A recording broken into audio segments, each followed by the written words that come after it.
Here's your asterisk full cinematic HFY story asterisk, emotional, viral style, and built to keep viewers hooked fire.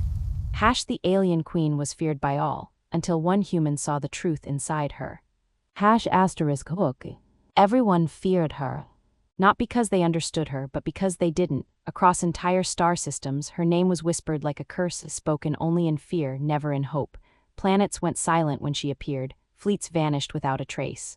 Entire civilizations chose surrender over facing her. They called her the Void Queen. A destroyer, a living weapon, a nightmare given form, but in the middle of a broken battlefield, far from the stories and the fear. She was just a girl, bleeding, alone, and dying. *setup. Elias Vance had seen a lot of bad things in space, burned out ships drifting endlessly, colonies reduced to ash, people left behind. That's what being a salvage pilot meant. You didn't arrive when things were good. You arrived after everything had already gone wrong, and right now. Things had gone very wrong. His ship, the Drifter Asterisk, floated carefully through the wreckage of a destroyed fleet. Pieces of metal drifted silently around him, reflecting distant starlight like broken glass. Yeah, Elias muttered, scanning the debris, this wasn't a small fight. The readings were strange, no signs of survivors, no escape pods. Just silence, too clean, too complete. It didn't feel like a battle, it felt like something had been erased. Elias leaned back in his seat. I should leave, he said to himself, but he didn't, because something about the place felt unfinished. Like it was still holding onto something, waiting. *inciting incident. The scanner beeped once, soft. Elias froze. No way. He leaned forward, adjusting the signal. There it was again, weak, flickering. But alive, something survived. He followed the signal through the debris field, maneuvering carefully between broken ships and twisted metal. Hang on, he whispered, I'm coming. The signal led him to a shattered cruiser, half destroyed. Drifting slowly, Elias docked cautiously, grabbing his gear. All right, he muttered, let's see what's left. Inside, the ship was dead, dark corridors, scorched walls, no movement, no sound until a faint glow at the end of the hallway. Elias stepped closer, slowly, carefully, and then he saw her. *discovery.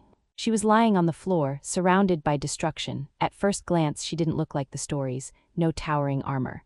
No terrifying presence, just a girl. Her silver skin shimmered faintly, cracked in places like broken glass. Dark, glowing blood spread beneath her. Her chest rose slowly. Barely alive, Elias stepped closer.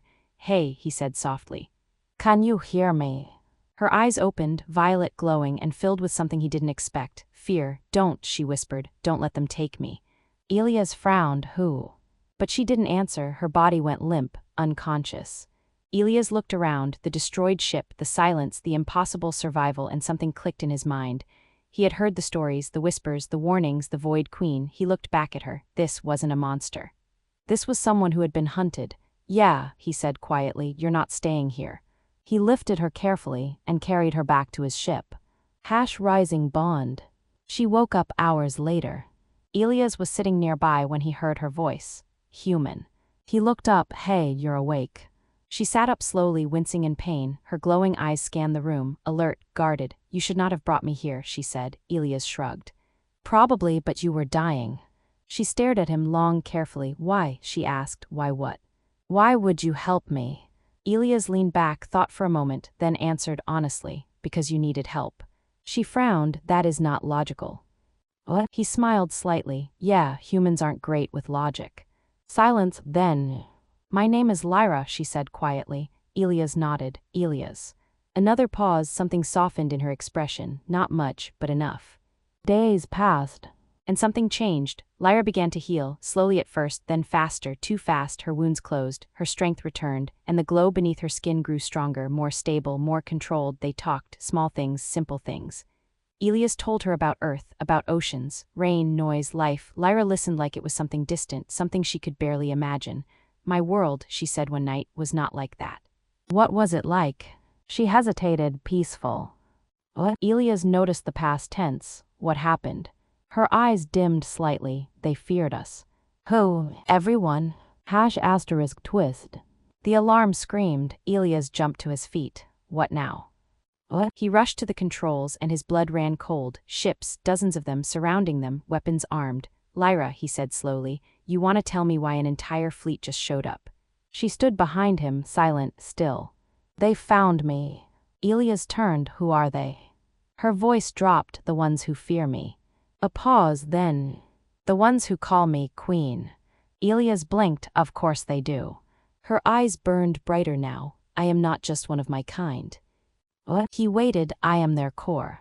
Silence. I am the source of their power. Another pause and their destruction.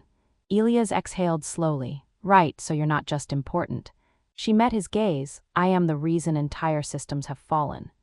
What? ** conflict. The first strike hit hard. The ship shook violently. Shields at 40%. Elias shouted. Lyra stepped forward, her body glowing now, unstable. They will not stop, she said. Yeah, I'm getting that feeling. Another blast, closer, stronger. If they take me, she said, they will use me. And if they do, they will destroy everything to make sure no one else can. What? Elias gripped the controls. Great, no pressure. She turned to him. You should leave. He laughed. Yeah, not happening. You will die. Yeah, he said, probably, but not today. She stared at him, conflicted. You would risk everything for me. What? Elias met her eyes. Yeah. A pause, because you're not what they say you are. Something broke just slightly in her expression. *climax. The fleet moved in, weapons charging, no escape. Elias powered everything he had left. If we're going down, he said, we're not going quietly. Lyra stepped forward, her body glowing brighter than ever. I cannot control it, she said. Elias looked at her. Then don't control it alone. What? She hesitated. I am afraid. He nodded. Good. She blinked. Fear means you still care. A long pause, then. She took his hand and everything changed. Her power didn't explode, it didn't destroy, it shifted, stabilized, balanced.